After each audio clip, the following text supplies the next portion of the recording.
So poor Seth Rollins had to vacate his World Heavyweight Championship recently as I am making this, but you may be watching it in 2052 if YouTube is still alive, so it'll be history. But I actually thought, even given the many amount of vacations that we have had to have in sports entertainment, in terms of timing, this one was absolutely horrendous given what we were doing with the vision, given that we had built Raw around Seth Rollins, given that we were about to do Seth Rollins versus Punk. So many of the dominoes have fallen down. They got my brain to thinking, who else was put in a terrible position? I mean, they're all bad, because you have to give up a championship when it's not story-related. That absolutely sucks.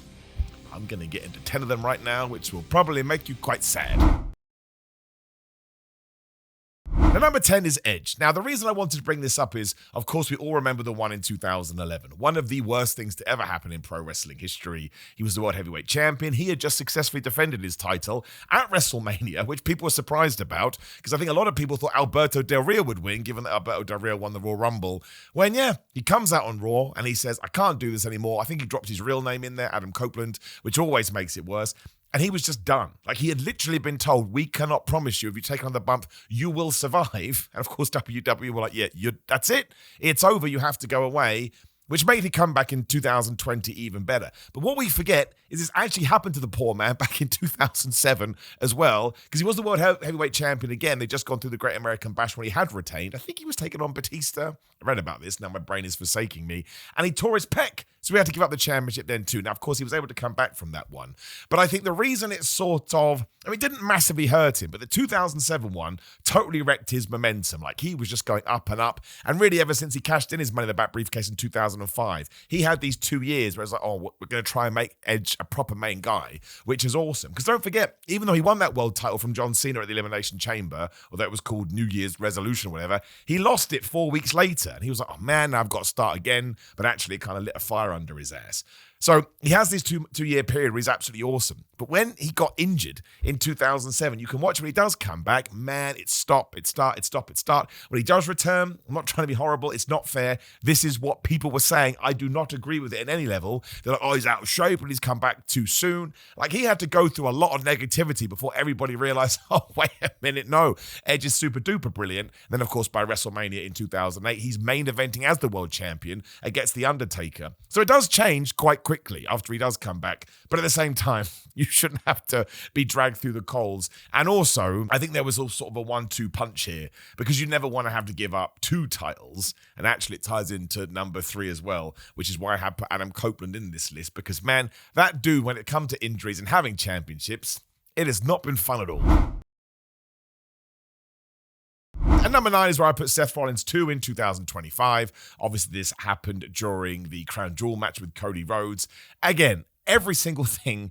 Saturday night's main event was going to be Seth Rollins versus CM Punk. We'd already determined the number 1 contender the day after, or a couple of days after Crown Jewel. Bron Breakker was going to be made because of this. Bronson Reed was going to be made because of this. Paul Heyman had turned heel, or double heel. Never go double heel. At WrestleMania, Seth Rollins was the main dude on Raw. And also, talk about irony, because he had just quote-unquote faked an injury in order to screw over CM Punk at SummerSlam. Was it? Whenever the hell. It was SummerSlam, because he beat Gunther. You couldn't write this, which is ridiculous, because wrestling is a written television show. And I understand this has happened to Seth Rollins before. It happened to him back in 2015 with his knee. Now, that's terrible. Like, there's many on here that are terrible, but it didn't necessarily come at the worst possible time, because Seth Rollins got some time off when he did come back. Well, I would argue he got more affected by that terrible Hell in a Cell match than he did that injury. Obviously, it's the worst timing always when somebody does get hurt. It's why Roman Reigns in 2018, was it, his leukemia thing, isn't in this list. He did have to get the Universal Championship, and it was one of the saddest, most depressing episodes of Raw I think we'd ever seen. But in terms of timing, Roman probably needed that time away. Of course, you never want time away for any sort of a reason. But I do remember when Roman Reigns came back, everybody was like, oh, this is it. This is going to how they turn the tide. And then within about 6 weeks, nobody cared anymore, because the booking of the big dog was an absolute disaster. But with Seth Rollins in 2025, I think it was working. I mean, the heel and face dynamic was a little bit off. But the point was to launch the careers of 2 other guys that technically were already there. But that was the plan on paper. So for this to happen, especially after he had just beaten Cody Rhodes, I mean, what was the rhetoric straight away? People will say, well, we should have just let Cody Rhodes win. And Seth Rollins now has been labeled as injury prone, which I don't think is true at all. I just think he gives so much to wrestling, and he never stops. He's a flipping workhorse, and we all have a bump card, as the veterans say, and I think he just ran out of minutes. So maybe in that sense, it's good that he can take some time off. But this completely changed the show. In no world were they going to do CM Punk versus Jey Uso at Saturday Night's main event. So he doesn't need my sympathy, nor does he want it, but I do feel pretty damn sorry for him. Number 8 is a classic too, back in 2016, which also actually featured Seth Rollins when he buckle bombed, wasn't really a buckle, I suppose, barricade bombed Finn Balor into the barricade, obviously. I mean, the reason I would call this worst timing is because, and I'm just speculating here, so you can call me an asshole should you so wish, but my gut was always that Vince McMahon was talked into giving it to Finn Balor. I don't think Vince ever understood the genius of Finn, even to his last day, because Finn Balor is one of the best wrestlers of the last 15 to 20 years, especially you go look what we did at the indie scene in New Japan. Dude was ahead of the game. And I think because he became the champion, he still won, he fought through it, and then went on Good Morning America, whatever it was, and then he had to relinquish the belt because he needed shoulder surgery after that move. I think from that point on, Vince McMahon pigeonholed him, he put a ceiling on him, and he never really let him climb back to where he was. It also sort of tied into the awful booking of the Demon, which just sort of came and went and there was no story, which is not what he did in other promotions. Now, Finn Balor is so good, he's made an absolute all-timer career for himself in WWE and been involved in so many amazing matches and segments and skits and characters. But again, when Bray Wyatt debuted properly at SummerSlam, who do we put him against? Finn Balor. And Finn Balor got totally crushed. Now, that person was always going to have to get crushed, but I have this sneaking suspicion that if Finn Balor doesn't get injured in the 2016 match and has a mini run as the Universal Champion, it would have been more like AJ Styles, which also happened around this time. You give him the shot, he proves that he gets over, Finn Balor's been cheered regardless, then all these sort of negative opinions go away, all these uncertain opinions go away, and I wouldn't want to say he would have had a better run, because when you look at what he's done, you would kill for that. It's absolutely incredible, but I think he would have won more world titles, and Finn Balor to me is a world championship wrestler, and when you go through it, he was never really given the ball, and that's a massive mistake. I do think it kind of comes back to this. Number 7 is a little bit different. I've kind of lied to you in that intro, but I like to have fun with these. We don't want the boring ones. But we do go to 2008, right? When CM Punk was the World Heavyweight Champion. And at Unforgiven, if you don't know, he'd used his Money in the Bank briefcase, right, to become it. And everyone's like, sweet, we're going with CM Punk. Especially in 2008, where we not only needed new stars in the Ruthless Aggression era, but we needed a different type of star. You could feel it. And CM Punk was that guy. He got over organically. And the fact a lot of the powers that be wanted to fire him a couple of years before this. And because somebody, I presume Vince McMahon, decided, no, we should do a program between Shawn Michaels and Chris Jericho for the world title, which I totally understand. CM Punk is backstage getting ready for the scramble match, and he gets attacked by Legacy. So Cody Rhodes, Randy Orton, and Ted DiBiase, which is why when we do the Punk Cody Rhodes feud, they have to talk about this.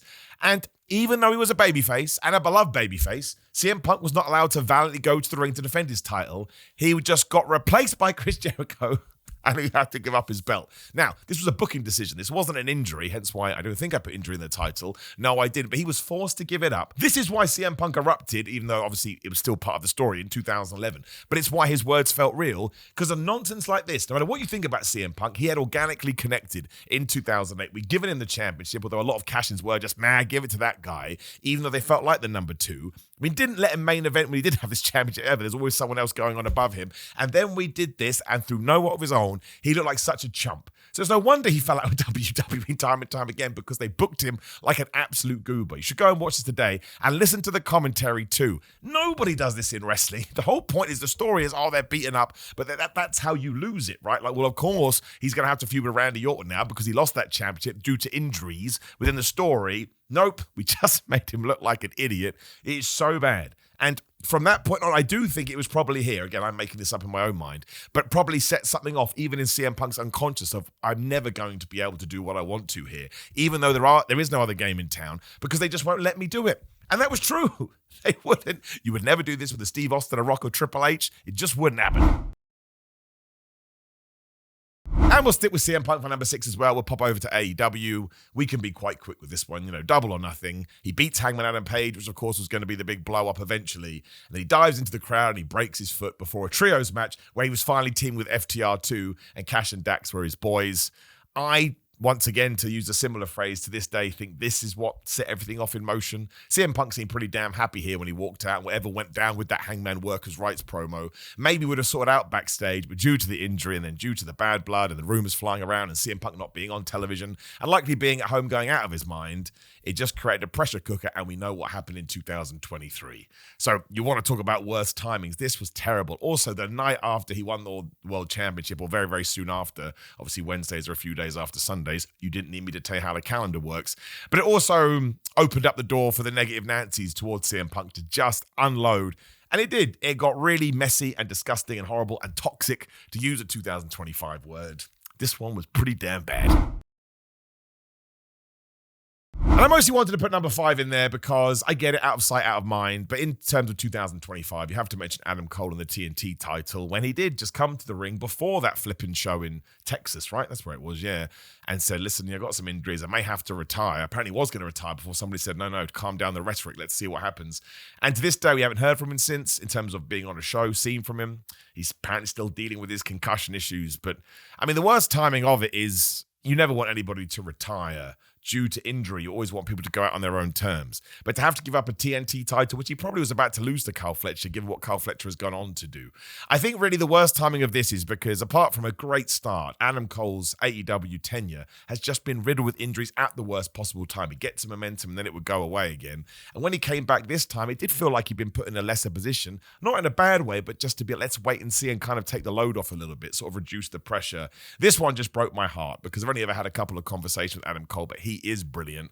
And the timing was terrible because I think a lot of people expected Kyle Fletcher and Adam Cole to have that classic banger, and then they could both start climbing up the ladder, which is Kyle Fletcher has done, and Adam Cole at the moment is in limbo. So just all the love to that guy. Nothing is more important than health and happiness, but yeah, I mean, all of it, every single box that you'd want to tick, you'd have to put an X in it.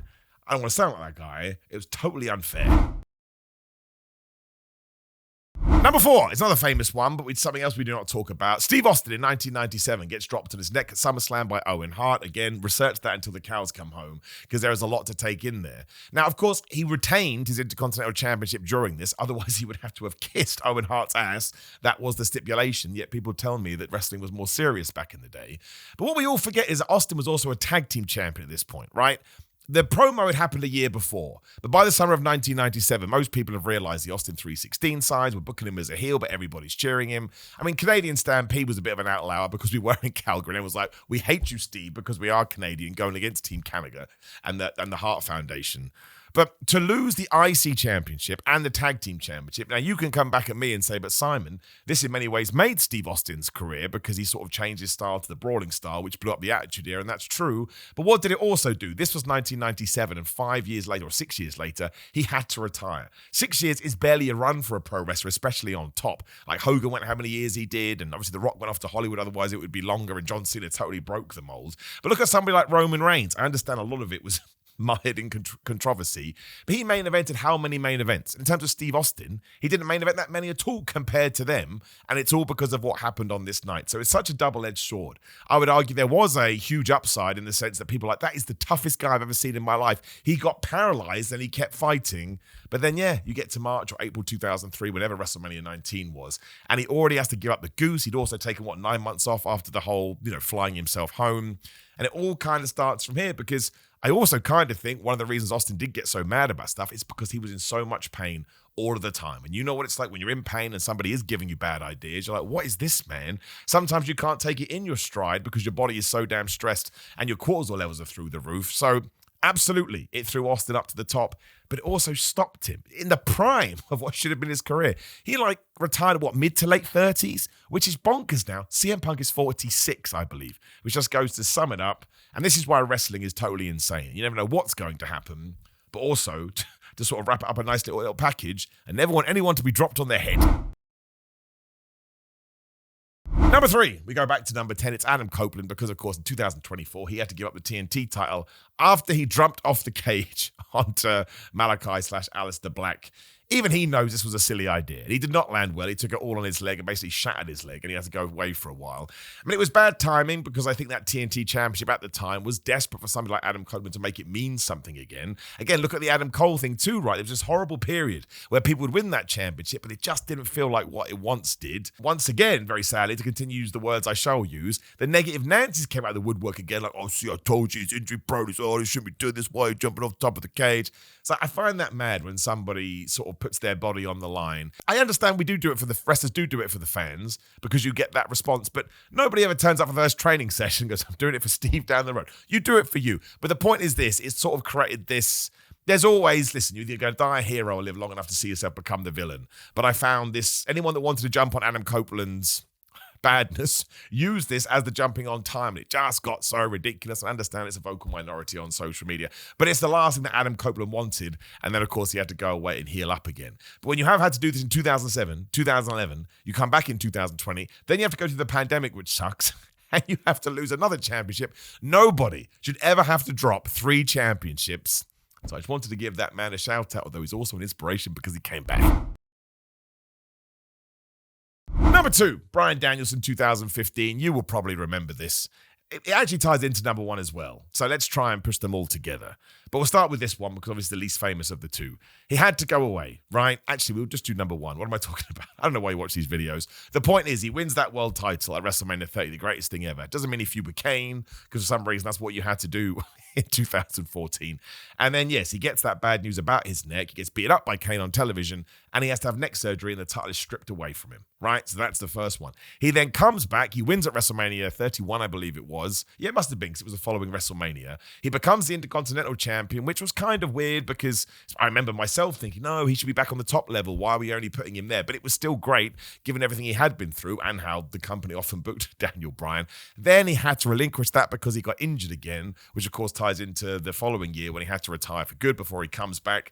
Imagine in the space of less than a year, actually, if you look at the dates, of having to give up the world title that you'd had to fight so desperately to get because, again, everybody backstage was like, oh, we don't think we should give it to this guy, even though he was super over. Do that. Go through all that rehab. Have your moment once more at WrestleMania 31. I mean, what a back-to-back WrestleManias, all things considered. Even though the IC title was a bit wishy-washy back in sort of the 2015, 16, 17s.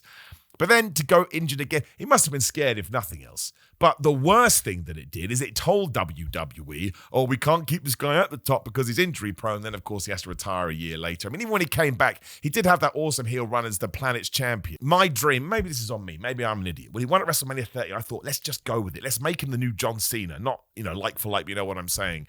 And it always felt like he was going to be a B champion, ironically, which used to drive me nuts. And the Intercontinental title one, I think, just cemented it in WWE mind. Yeah, we can't trust this guy, which I hate because everyone gets injured and sometimes people fall on you, you break your hands. Like, what was I meant to do? A giant man fell on my wrist. But it really is an awful 1-2 punch. And that's why I find Bryan Danielson so damn inspiring. Because not only did he come back like he promised he would, but then went to AEW, probably sort of at 85% because he was so beat up and had some of the best matches you'd ever seen. The Okada stuff, the Kenny Omega stuff, the Will Ospreay stuff. Absolute genius wrestler, one of the best wrestlers of all time. And he did it through adversity as well. But I honestly think those 1 and 2 punches in 2014 and 2015 were the worst timing for him because WWE just went, see, being a B-plus player, so being an A-plus player doesn't mean getting injured. John Cena never gets injured. And when he does, he comes back from pec surgery in like a day. Well, John Cena is Superman, and we shouldn't paint everybody with the same brush. So it sucked. It hurt me.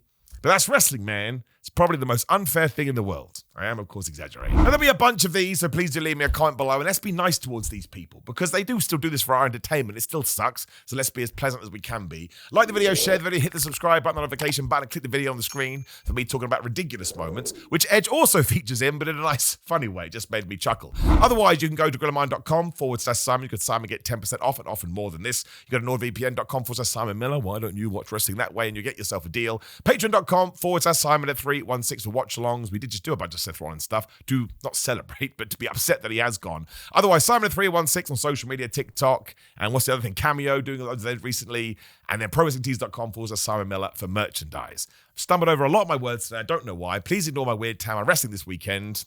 I'll see you soon.